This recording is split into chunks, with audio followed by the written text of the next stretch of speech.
Good afternoon, everybody. It is 12:59 in the afternoon, Central Standard Time, on this beautiful Tuesday, the 31st of July.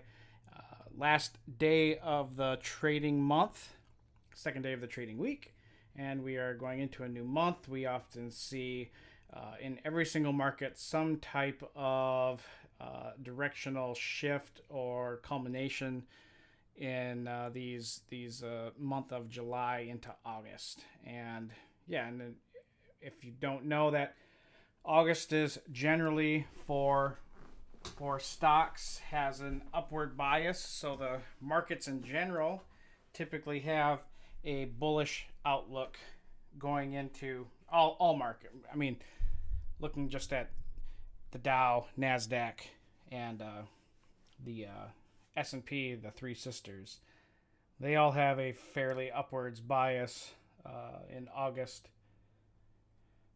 But how does that affect cryptos? Well, not much. We've gone over these kind of things before regarding the trends and how long these trends last, and where do we see the continuation moves in a bull market after the consolidation. And we're going to kind of get into that a little bit today. What I really wanted to kind of start off with just a little bit of some analysis here. We're continuing to, this is the close of yesterday. We'll get to the actual, pull that up now. Wait a minute. Where?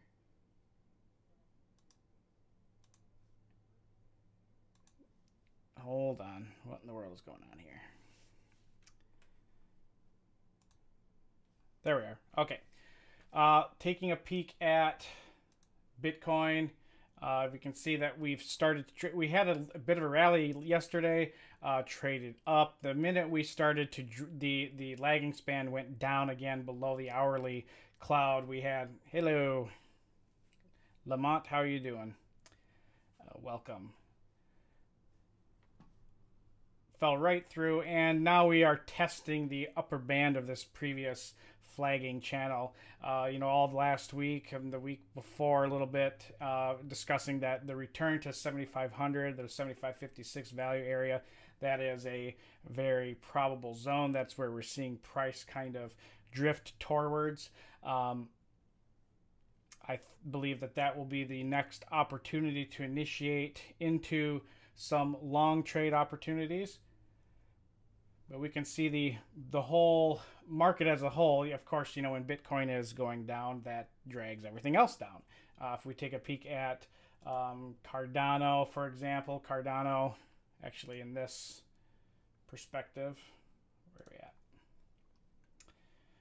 Cardano is sitting below on its musical harmonic level here. At the Ray level, these aren't the Fibonacci levels. These are those musical rotations. But it looks like we found some support at the 14 handle. Looking at maybe Steam, or do we have Steam drawn over here? Yes, Steam's sitting at its 180. And it's Gann square of 9. So a lot of things sitting at a pretty strong level of support at the moment, with Bitcoin just doing its thing. This is a pretty normal rotation we're observing. And, we've actually, if we want to pull this out a little bit and look at this a little bit more broadly, we've had, if you're an Elliottian, we've had a pretty strong up drive. Really, we've seen a pretty clear motive wave up. If you like Elliott a lot, if you follow it religiously, God help you, pun intended. But we're probably completing an ABC wave here too. If I get a cleaner chart out. And then I really want to show you something kind of neat in the relative rotation graphs. So Bitcoin The one thing I do want to point out is that we've had a pretty cool. These are the weekly points of control, or sorry, these are the monthly volume profiles and showing the monthly points of control. And we've had a pretty clear bottom found last month, and now we're into July, and we're still above that point of control. You can think of volume profiles as peaks and valleys as well. So essentially what we're looking at is an inverse head and shoulders based on the volume profile itself. So just keep that in mind. And certainly we're seeing price last day of the month wanting to show a little retracement, which is fine, normal, expected. We should anticipate that. But if you're an Elliotician, probably observing this happening and playing out. And then we have, where are we at? Corrective wave. I should have called it an emotive wave. And then we have our corrective wave here. Just kind of roughly drawn. That works out pretty nicely. And yeah, just watching that play out. Really, we could expect it to come maybe down to that. Well, this value area is just what we looked at on the other chart. Relative rotation graphs. Getting into that now. This is a piece of software, Optima by Market Analyst. This is a professional suite of software. It's my favorite charting software. It's amazing. It's got an amazing suite of tools. It's kind of spendy. So unless you're planning on getting into this field as a career, it would be a waste of money. But it's phenomenal. One of the things I really like about this software is the relative rotation graph. So how you read these, and we're going to look at this is the Forex. This is a relative rotation graph of the Forex markets. And how you read these is that you have these four quadrants. And I'll zip through this really quick because I don't want to spend a whole lot of time explaining it. But we have the leading quadrant in the top right, and the bottom right, the weakening quadrant, and then the bottom left is the lagging quadrant, and the top left is the improving quadrant. And this is priced against some type of index or something else. So these are all currencies, and this is showing their performance against the US dollar. And when you see things really inside the center, that means that they're heavily correlated with the dollar, and they're really not going to be great opportunities to trade. So we can see that there's the Hong Kong dollar, the Omani Rial, the Swedish krona, Yemeni Rial, things that we typically don't trade in Forex, but these are all very, very heavily correlated with the dollar, so they're not fun to trade. So how you read a relative rotation graph is pretty simple. So anything in the leading category says that this, let's see, we've got the Uruguayan peso is outperforming the dollar by quite a bit. It's actually, like, if you think of it, I remember watching the video on this explanation from the CEO of Market Analyst. He said, think of it like a car where this guy is driving way ahead of the dollar right now. And then as things travel and go in cycles, they move into here, into the weakening category. That tells us that they're slowing down, their momentum slowing down, they start to drop in price. And then when they finally get into lagging, that means that they are actually probably experiencing some type of flash crash or a period of significant price drawdown over the short period, or a long-term bear market or bear move in that instrument. And really what ends up happening is, this is the only zone I care to really look at, is I want to find things that are sitting here in the lagging zone, because this means that they are in the bottom of their cycle before they start to return. Now, not everything travels in a perfect circle, and we can watch this rotate and we can see how things move and how they've moved in the past. And I mean, a lot of things all move together, but the ones we're looking for are the outliers. And so, for instance, the British pound, once the British pound starts to curl up and and starts to point towards improving, that pound pairs against the dollar should be the focus. Same way over here, like I've been bullish on gold for the last couple of weeks because we've had gold finding a bottom, and clearly it's showing that it's improving, that it's gaining momentum. And once things start to drift or point towards the improving areas where we want to buy, I think more importantly, what relative rotation graphs help me do is it helps me avoid buying something that has already had its run. So the New Zealand dollar, for example, I like to trade the New Zealand dollar, US dollar pair, and I'm not going to really want to be participating in any long trades with it. I'll only be looking really to short it once it travels into the leading category, okay? So what I did is I created one for cryptocurrencies. And unfortunately, this is the only unfortunate thing about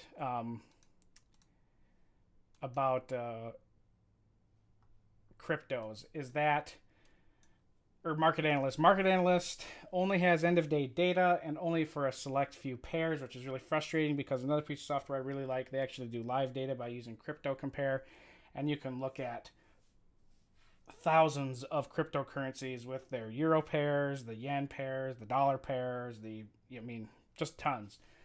But these are the dollar pairs that are available from Optima for us to get data on, rated against the dollar.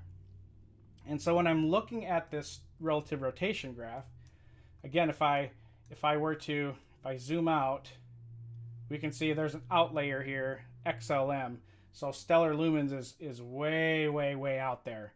And what this is telling me, and it's pointing down, is that I am not interested in participating in a buy with this guy. This guy's way extended.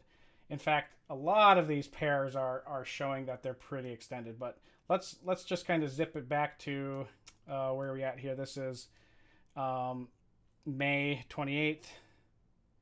And so if we're just kind of moving this chart along and we're observing what's happening, if you remember the pump that we got in the Ethereum Classic, that's what this one is here.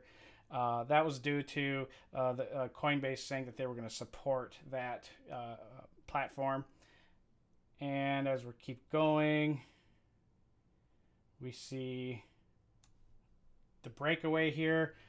This is right when we started to hear that Cardano and XLM and I think Zcash, there are five cryptos that Coinbase was looking at for adding onto the platform. So we saw that happening. That's where we start to see them really take off here.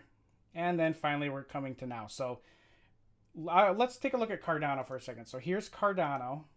All right. It's pointing down, which is telling us that it's losing pressure. It's losing momentum relative to its peers and against the dollar. And what does that look like on our charts? Yep, that is exactly what we have. Well, maybe if I looked at the right one. So if I'm looking at Cardano, if I can get the right chart.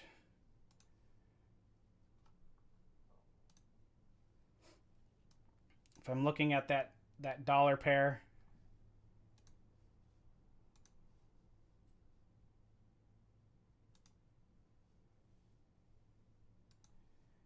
I can see, yes, definitely that we have had some selling pressure here.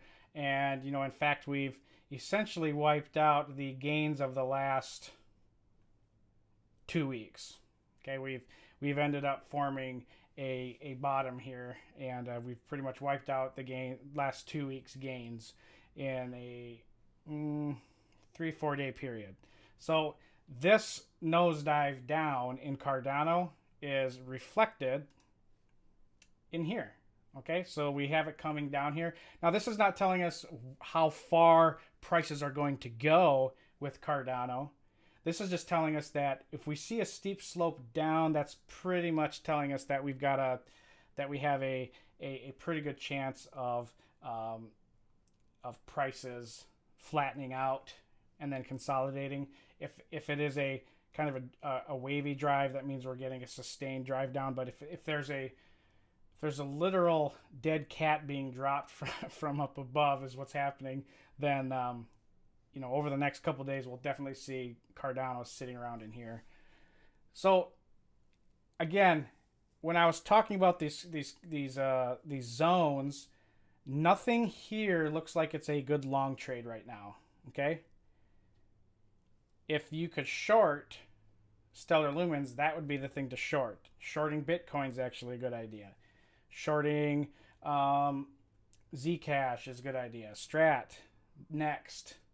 Which it's very unfortunate that that Next is actually not more valuable, because it's a pretty good platform.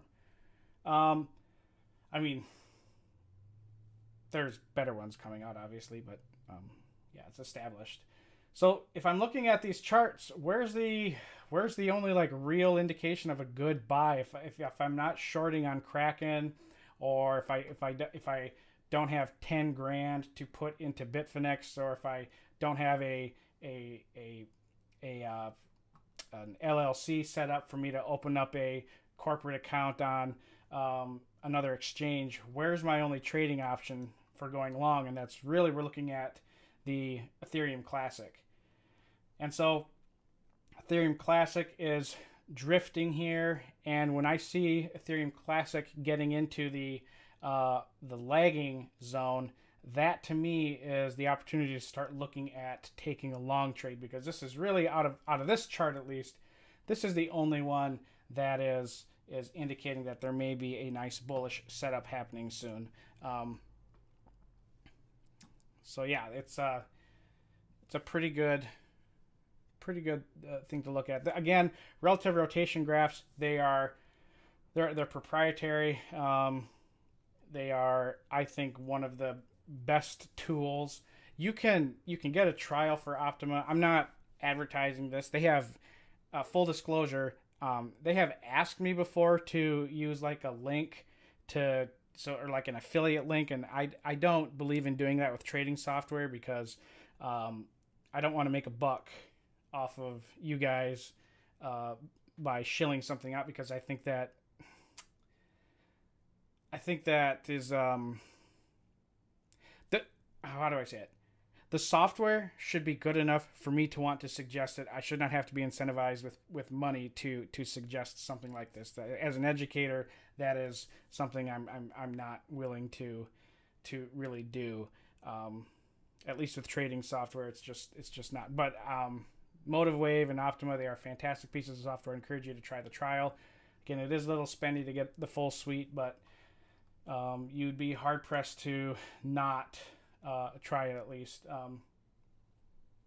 If I was long Bitcoin and profitable, would I close my trade? No. Nope, not at all. Nope. And I would be looking to, well, and yeah, I mean, every time there's like a $1,000 or $500 drop in Bitcoin, as long as it's below 10K, I'd like to buy a little bit of it. Bitcoin, if you're trading it, like if you're day trading Bitcoin, if you're swing trading it over a period of days or a couple weeks, I think the time to take profit was probably past. I'd sit on my hands and be looking instead for some long trade opportunities. But I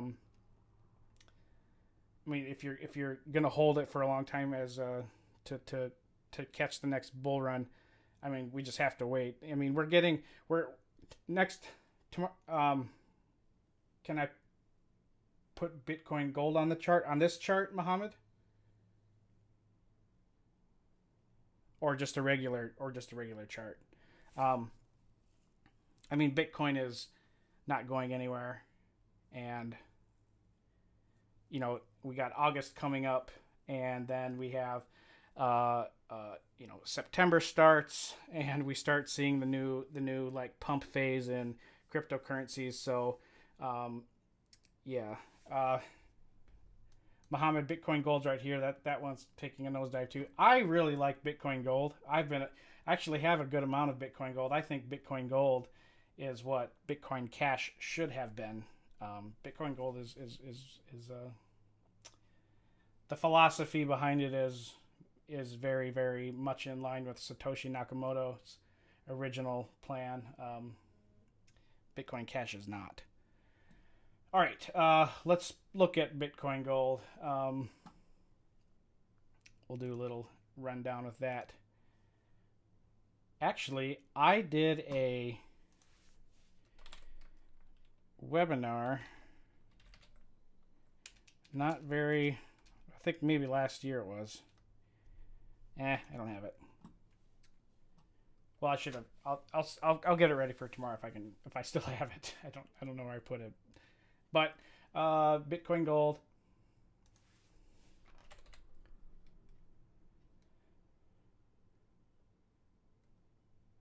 Bitcoin Gold dollar. I mean, really, we see a pretty flat chart here. One of the nice things about Bitcoin Gold is that it has a lot of, I guess like everything, it has a lot of potential. But when Bitcoin Gold catches a bit of a bid, it goes pretty fast. And I don't know if you've ever tried to send Bitcoin Gold before, but it takes for freaking ever because, again, there's not a lot of, it's not a very used network. But for trading purposes, it's a fun one to trade. But we've got a clear, established bottom formed in Bitcoin. Really don't need to do any more analysis other than recognizing this. I mean, we could, you know what?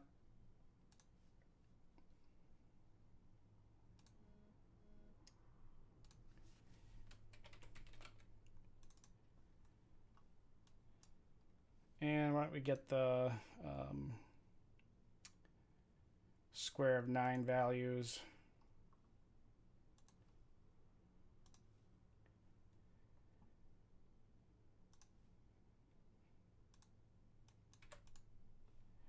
There we go.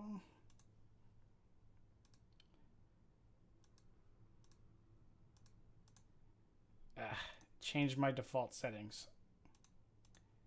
That's annoying. But Vasta's letting me know that, updates on popular viruses. And those are actually not the right levels either. What am I missing here? 45.90, that's supposed to be 135. Then 240, 225. 273 and 5. What's missing in here? Oh, 360. There we go. Okay. Sorry about that. All right. Okay, taking a look here at Bitcoin Gold. Yeah, that's actually pretty awesome to see that Bitcoin Gold's had its close yesterday. It's found quite a bit of support at the 360-degree square of 9 level. Sitting there pretty nicely. Again, the square of 9 values are derived from Gann's. Just saw it up here. Oh, right here. Gann square of 9 tool. This is used in forecasting prices. So we are at, what did it say? 360 degrees at $28.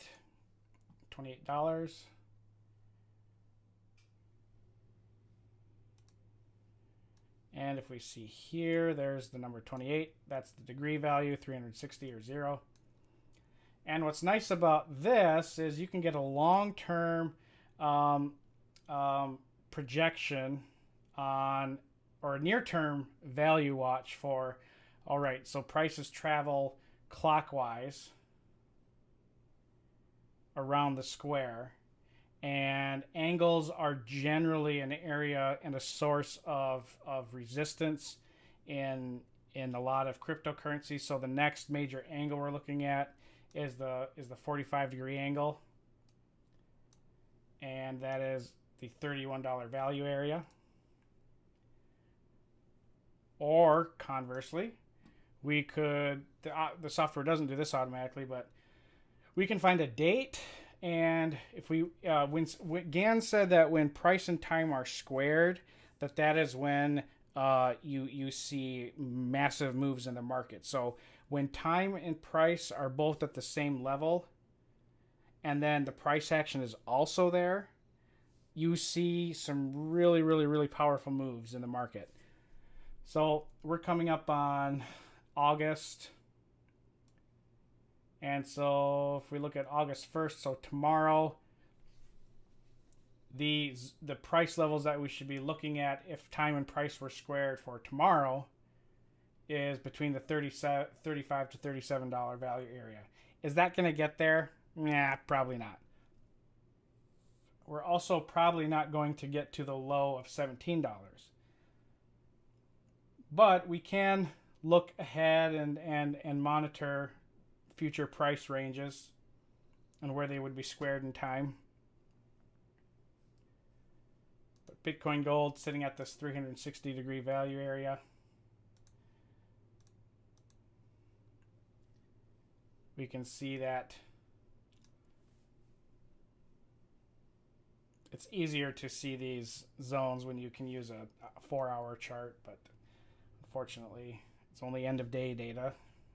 Optima, fix that. It's a bullish zone. I mean, there's one of the clear indications that markets have found a bottom after a bear move is that there continues to be negative news and negative sentiment, but the price action doesn't continue to have very, very sharp sell-offs. I mean, new lows may be formed, but they're not far off of previous lows, and they get stuck in a range. And you know, Bitcoin's chart and Bitcoin Gold are pretty textbook examples of evidence of an accumulation phase. And so that's really just what we're observing is a flattening of prices and a resting of prices, and just everything's just hanging out. And what is really nice too is that compared to the rest of the crypto market, you know, if I'm looking at Bitcoin or Bitcoin Gold's chart here, and then I look at it, or I look at Lisk. Oh, actually, that one's a good one too. Or let's see, Steam has had movement. Of course, I put all the outperformers on the underperformers on the chart here. But if we look at a lot of the other big movers, we don't see a lot of structural moves. And what I'm saying is that Bitcoin Gold is certainly a laggard compared to the rest of the dollar pairs that we would look at. So when we do start to see that first expansion phase, and we see that before that public participation phase, these are the kind of charts and the kind of charts that we want to see. We want to see charts like this is where we should be buying, is if a chart looks like this, or if it not like this. We don't want to see that. We don't want to see a chart like this. Walton coin making new lows. This is actually a good zone to, well, really, between now and September, anything making a new low is something that should probably be bought up. So these are good. This is a good chart to look at for buying. Dash, good chart to look at for buying. EOS, no, not really. Bitcoin Gold, very much so. Steam, I really like Steam. A lot of volume today. Lendcoin, a lot of things showing bottoming areas and new lows and against the dollar, and those are the kind of charts that we want to see right now. And really, if you're somebody who holds and tries to trade cryptos, and if you got upset, I try to think of it this way: you got to change your mindset about trading Bitcoin or any cryptocurrencies. Like, okay, let's say you started buying it when it was $14,000 last year, and now it's well below that. You think about your mindset. You're upset. Why? Because something you bought lost value. Well, you were probably going to buy more of it at some point, right? Probably. Why wouldn't you buy it now? I mean, this is kind of like, I was going to go buy that new pickup. Oh, but man, I don't know if I want to. It dropped 40% of its value. It's 40% off. Why wouldn't you go buy it? It's a good deal. that's how I look at it. When I see lower prices on something I know I want to hold for a while, and that it's going to appreciate and make more, I'm going to make more than a good return on my investment, like cryptocurrencies. I get excited for this. Every year, I get excited for the sell-off that happens at the beginning of a year, and then I get excited for buying it during the summer. You should be thrilled. This crypto market for the last 10 years has really not missed a beat as far as how it likes to pump up in value over the years. So, yeah, it's something to be excited about. But I mean, it's not an easy market to look at right now if you're trading and you're day trading and you've got your trade capital all tied up into, everything. So that is frustrating. I share that frustration because I've got a couple. I've got a Binance and a Bittrex and a Bitfinex. Well, the Bitfinex one's different, but I usually use my Binance account to do some short-term trading in. And yeah, if I've got a good amount of my capital tied up, I can't initiate any trades for the long trades. Yeah, that kind of or I've got Kraken as well.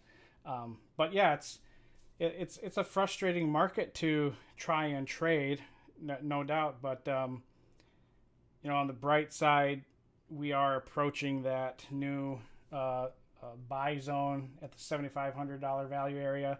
So that's something to keep our eye on. And let's see what else. Really not a whole lot more. Now we're just waiting for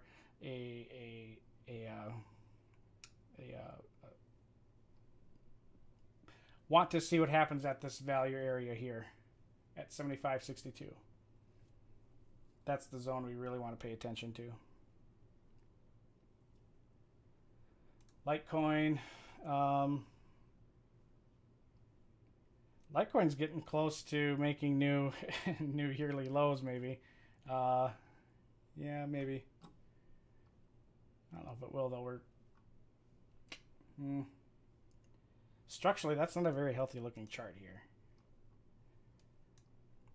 Looks awful bear flaggy on Litecoin's chart. Although I think that threat is limited because on our weekly oscillators we are stupidly overdone. I would be surprised to see lower prices for the month of August in cryptos.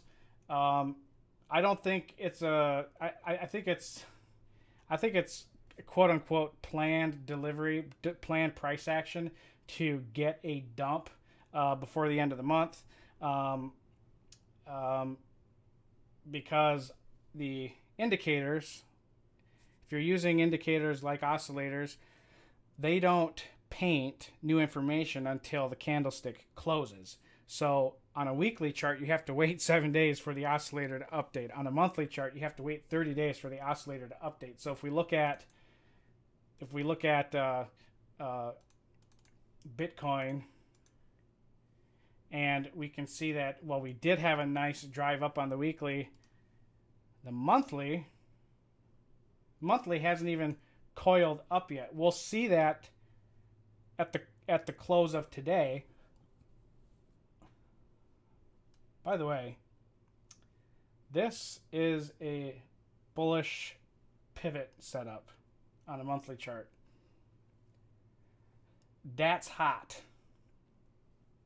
You get a bullish pivot so it's a 3 candlestick pattern, and what we want to see is the middle candlestick has a lower low and a lower high than the 2 candlesticks on either side of it. So on both sides of this monthly candlestick of the month of June, July's high is higher than June, and May's high is higher than June, and then May's low is higher than June's, and so is July's low is higher than June's. So this is a very bullish pivot setup. Also the volume, well, you'd like to see it average or higher, but the volume on July is not by much, but it is higher. That's one of the confirming things you need to have. Although volume in cryptocurrencies is hard to quantify. Well, it's not hard to quantify. It's hard to validate the volume situation. I don't think it's as important as it is in other markets, even though it is a fixed supply market. So this is currently this is a very bullish setup in Bitcoin's monthly chart. And more than likely, what we're going to see on the monthly is we will see the stochastic RSI slope up, and then the composite index as well will slope up.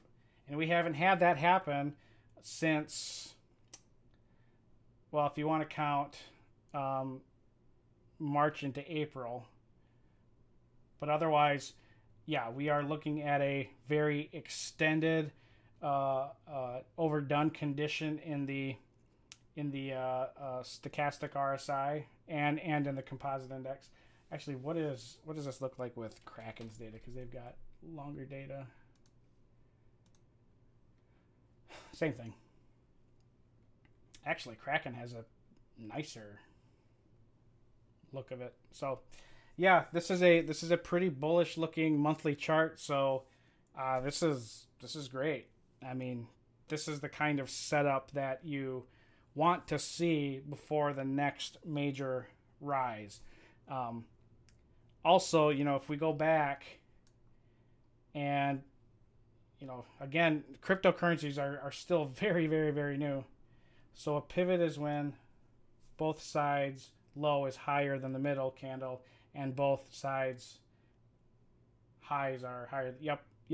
So the outside candles have to have higher lows and higher highs than the middle candlestick. That is exactly what we want to see. And then for bearish pivots, you want to see the inverse of that. So if we looked at, well, we could see it in really any chart, but if we looked at like a 4-hour chart, a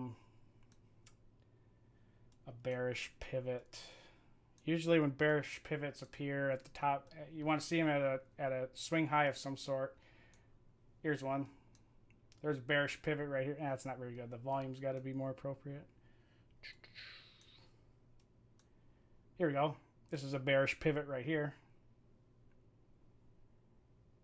And on a bearish pivot, what you do is you would, same with the bullish, you would wait for the close, and then here you would short the close. And if you were doing a buy, you would buy the open. Right here's a good example of a bullish pivot right here. Whenever you see these form, if you know that you're at some type of swing low or at some type of swing high, or if both of your oscillators, a fast and a slow oscillator, are also in an extended oversold or overbought condition, and the volume has been increasing towards that. I mean, you get 4 types of confirmations from 4 unrelated indicators. You've got a pretty good, well, more than a pretty good. You've got an excellent probability of that trade making you bank. Candlesticks. I don't know why candlesticks ever became the de facto. Well, I know why they did. I just don't know how. For learning how to trade, how candlesticks became the de facto or the default form of chart analysis, because they're actually really a more advanced form of technical analysis, and there's much easier ways to look at a market because there's really not much to look at in crypto, so I'll just dive into some technical analysis stuff. But if you have a hard time reading, all right, I'll answer this. Or I'll say this.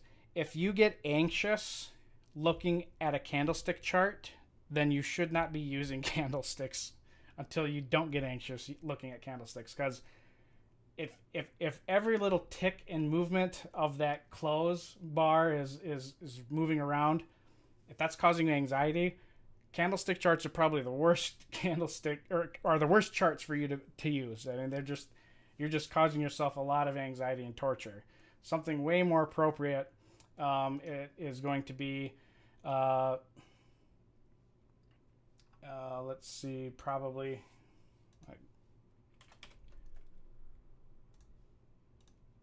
Renko Charts. Is everybody familiar with Renko Charts? I don't want to go over stuff people already know, but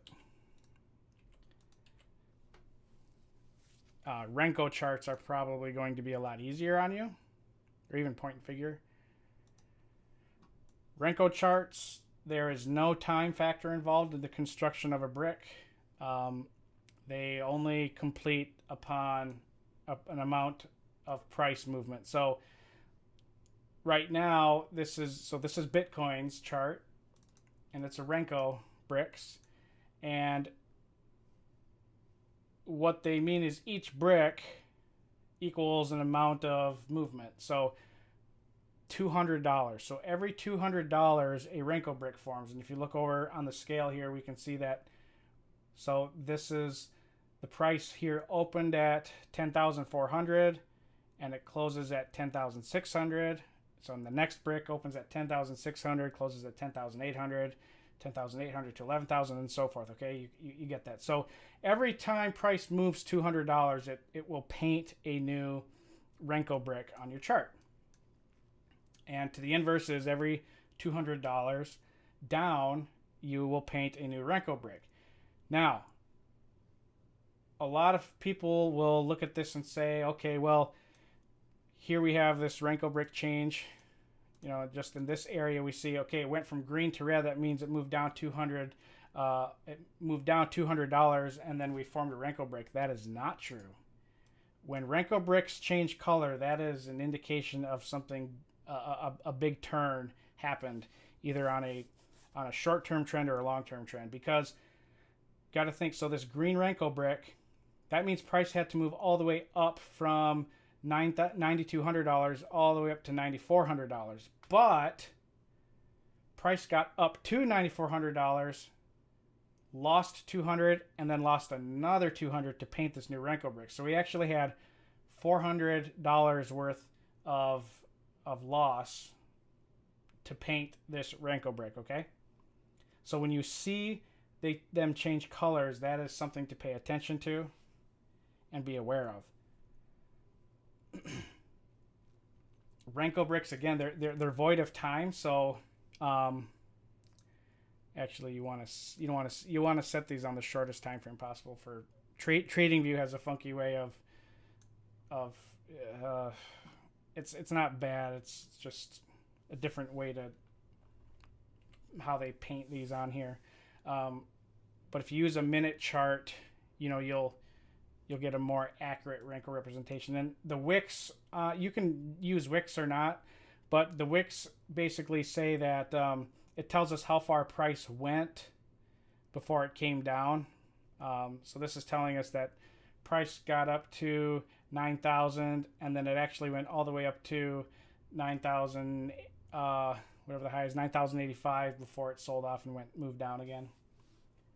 And so that's what we're seeing right here. And wicks that show up that show up in a different color than the previous brick, those are things to look out for, because those generally tell you that you have a high probability of price continuing in that direction. And so, you know, as far as the brick size, that's going to vary from market to market and from chart to chart. So for Bitcoin, you know, obviously the smaller the unit of price movement, the more signals you're going to get, but the less accurate those signals are going to be. Whereas if you use like $500, you know, you're going to get more accurate swings, but not as many signals. So on a $500 Renko chart, this is telling us that you know, we're actually in a pretty good bull move higher still. Okay, and also, I mean, it's you can use moving averages on these if you want to. I hate moving averages. I think that they're the devil. I think moving averages are things that brokers pitch to people to get them to rely on them as a source of a trading signal, and they're not good for that. They are just meant to be used as a reference. But if you can't tell just looking at a chart and scrolling out what the trend is, you're gonna have a hard time with trading. So yeah, but you can use moving averages on a Renko chart. I like the Kaufman moving average is a good one, but on like a 33 31 period. So on a Kaufman adaptive moving average, using that with Renko, I think really takes a lot of the headache out of your trading, especially if you're going to be a long-term swing trader in Bitcoin. 500 pip or 500 point Renko bricks in Bitcoin's chart with a 31-day KAMA Kaufman adaptive moving average, 31 period of that, I think is a very stress-free way to trade, or to swing trade at least, because you can determine yourself really how far you think price can go away from this before it'll pull back to this line, and you can get a clear directional move once there's bricks start to close above these lines. So this is a very, very stress-free way to trade. I think you can use Renko bricks in any market, or if you don't like Renko bricks, you can use line breaks. Line breaks are funky.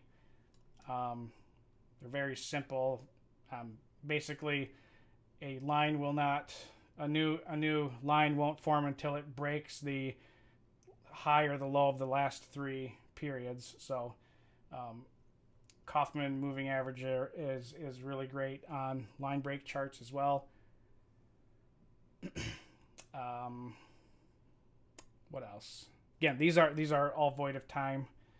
Time is not involved. It's just pure price action. If you're a price action trader, candlesticks can go bite the dust, or point and figure. Oh, point and figure charts are just the best. Love point and figure.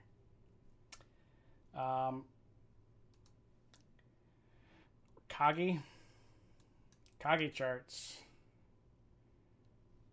What the heck is going on here?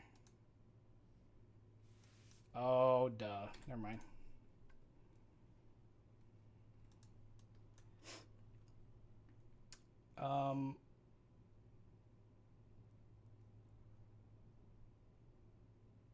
Yeah, I think we did a 3 on this one, if I remember. Yeah, that's right. Kaga charts are shockingly, Japanese came up with good integration of Western and Eastern technical analysis. Japanese and technical analysis is just great. But Kaga charts, you've probably seen these called Gann swing charts before, but if you want to just ride trends all day long and that's all you want to do, then Kaga charts are the chart for you, because when they've got hips and shoulders, waists and shoulders, and the direction will change as it crosses the shoulders or the waist. So here's this waist value area here. It's red. Once it crosses above it, it closes above it rather, on this Kaga line, you'll see it paint green, and that's telling us that we have an uptrend starting. And Gann used 3 period, but I like Gann swing charts now use I believe it's a 2 period reversal.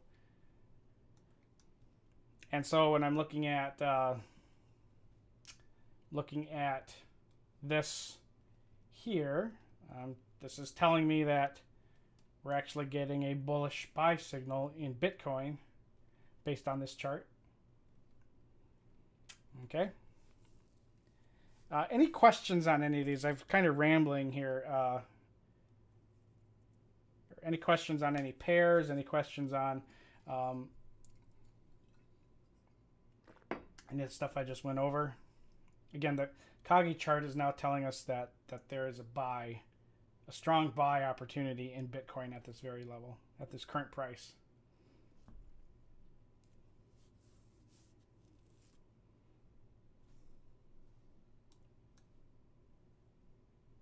Oh, the thing with the Renko, which is nice, is if we used 200, 250 actually. And if I use my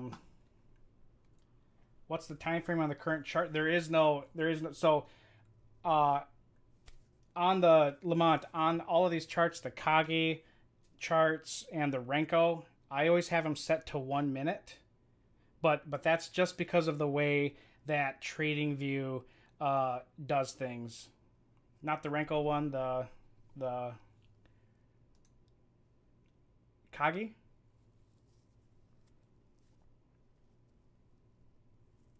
All of the ones that I showed you, the time does not matter. It's just it's how TradingView software works. So on a 1 minute chart, it's how TradingView's code like puts things on the screen or paints them. It's still time dependent in that factor, but as far as how the actual price action is working, what you should do is change these settings. Go to properties, and you'll notice that if the projected bars are going to be up, it'll turn teal, and if it's down, I just like to turn them all green or red, because that prevents me from saying, oh, I got to wait for it to close, because otherwise it won't actually quote paint the Kaga line or the Renko brick until a minute has passed. Otherwise, that's the only reason why I put it at 1 minute. It prevents a lot of repainting and false signals if you go back to that chart. It's just a TradingView anomaly with how their software works. So, but yeah, on the Renko, the Kaga, I use a 1 minute chart. If I go back to the Renko chart, and if you remember yesterday, we went over those musical harmonic levels, and yeah, no problem. If I can remember what those values were, 81, 92, and 16, 384.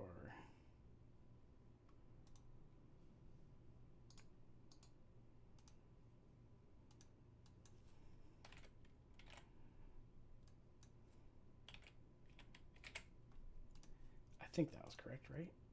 16.3, yeah, it was.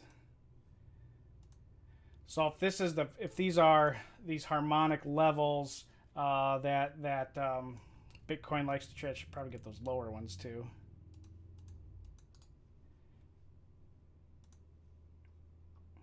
And that's 4096 to.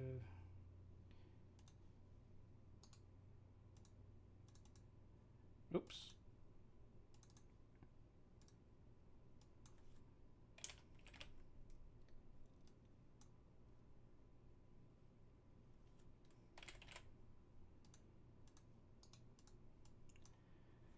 And yeah, here we go. So the Renko bricks will also help you identify whether that change in direction of a Renko brick is actually indicating a good pull, indicating a good area to enter long or short. So, for instance, down here at this level, this is a natural harmonic price level here.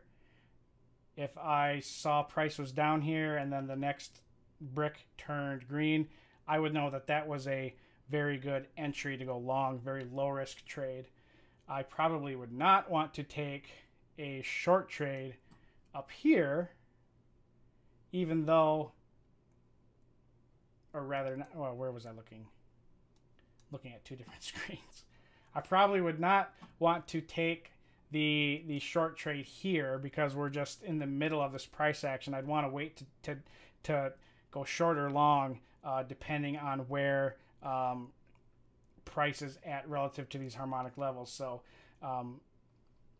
Renko bricks are they're just less noisy. This is a very clean way to look at a chart and trade. Oh, on that note, there's a crap ton of volume that was traded on this Renko brick. Holy cow. That's like the That's like the third or fourth highest volume ever traded on this chart with this Renko here. You can use volume with these if you want, but that's totally up to you. But man, that's a shite ton of volume. But again, Renko charts are great to trade with if you don't like candlesticks. Kaga charts, line breaks. There's a myriad of different charts to look at. You don't have to just use candlesticks. But I tell you what, don't ever these Heikinashis, do not ever use these to trade. Do not ever put moving averages on them. Don't ever trade them with moving averages. Don't ever take trades based off of the close of these, because Heikinashis are don't ever back test Heikinashis. That has been the bane. I don't know what happened over the last 3 years, but I've had some private students and folks who have done back tests with Heikinashi, and they've gotten stellar results. And I mean, and there's an old saying on Wall Street that there's no such thing as a bad back test, because there isn't. You should never use a back test. I know people say that. The only test of a system is when you are doing it live. Okay? Do not rely on back tests. They are going to do nothing for you except cause you a lot of false hope and anger. Real anger and false hope. Heikinashis, this is just a form of analyzing a trend. Okay? This is all this is for, because a Heikinashi candlestick, how it's calculated is that the open is always the exact midpoint of the previous high and low. Okay, so we're always opening at the midpoint of a candlestick. Okay? Heikinashis are just meant to look at for a trend. I don't like moving averages, but if I can't get a good clear view of a trend going on a shorter time frame, I will look at a Heikinashi chart, because that is all Heikinashi is meant to be used for, is to analyze the current price actions trend, and it can warn you when it may change. All right. But Heikinashis, never, ever use this as a platform of analysis to initiate trades. It is only meant to be used as a trend identification tool. It has killed so many people's accounts. So do not use Heikinashis as a source of a trade system, because you will have the best backtest results with Heikinashi charts. You will believe you'll be a millionaire that you found the golden, or the holy grail of trading. Do not trust Heikinashi charts other than just to look at them and determine where a trend is. Okay? Anyways, any questions?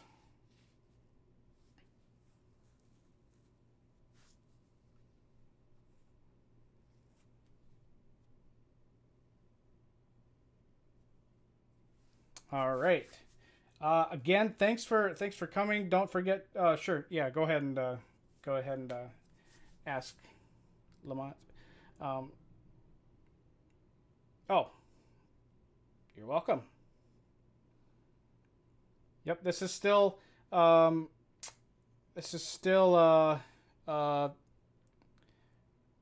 free service. We'll be going into a paid one at some point in the future. So,